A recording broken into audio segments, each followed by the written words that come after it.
What's up? My name is Hunter Trapp, and today I'll be telling you guys all about minerals. So, what are minerals? Well, minerals help our body develop and function, and they're essential for anyone to have good health. And they support your bodily function, and they're really important to have. Some examples of these are calcium, iron, potassium, and zinc. These are only just a few examples, and you'll find them very commonly in your food.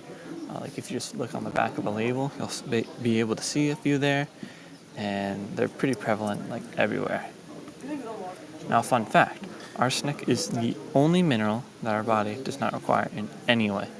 One of the onlys, which just shows how important all the other minerals are and how important it is that you get them, except for arsenic, of course, because we do not need that.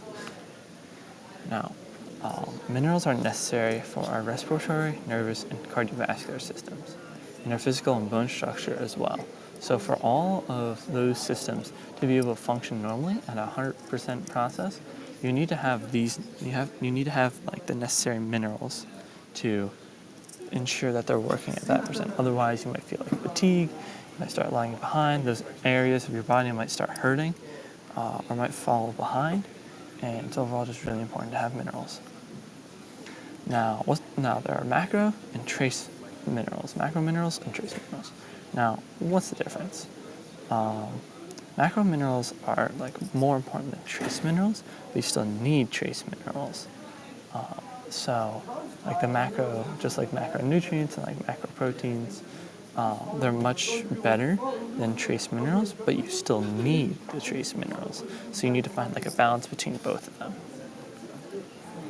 So some examples of macro minerals is calcium, phosphorus, magnesium, sodium, potassium, chloride, and sulfur. Some examples of trace minerals are iron, manganese, copper, iodine, zinc, cobalt, fluoride, and selenium.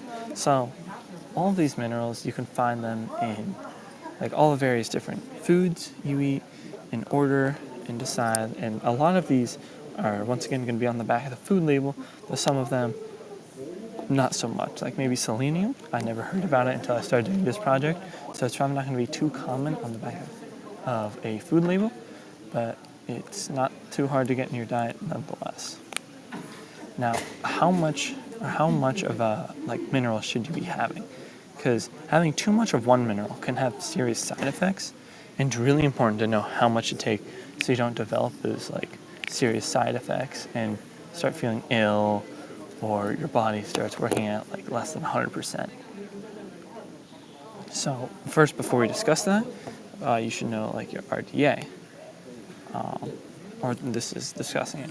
The RDA, or AI, is the recommended daily allowance, or the adequate intake, and it's tailored for specific age groups and people. And the daily value is based off a 2,000 calorie diet. Now, the difference between those two is through the daily value right there, it says it's based off a 2,000 calorie diet. Those can sometimes be the same, but the RDA or AI might be for specifically old people, and some minerals might be for old people, might be for kids, might be for middle-aged people, might be for athletes. It's mostly just tailored to that specific nutrient, vitamin, mineral, that supplement. While the daily value is just based off a 2,000 calorie diet. And now the UL is the tolerable upper intake level, and it's the maximum dosage that you can take without side effects or an overdose. So this is really important to know for knowing how much of one mineral you can have before you start to develop side effects. So you don't have too many of that one mineral, because surprising as it may seem, having too much of one thing can be bad. Taking supplements can be a great way of getting the body the necessary minerals for your body.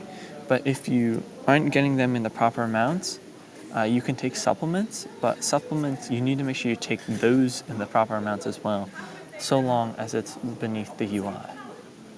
And what foods are rich in minerals? Well, if you're not looking for supplements, nuts are rich in many minerals, such as most nuts are rich in selenium, and pumpkin seeds are very rich in magnesium. Shellfish are immensely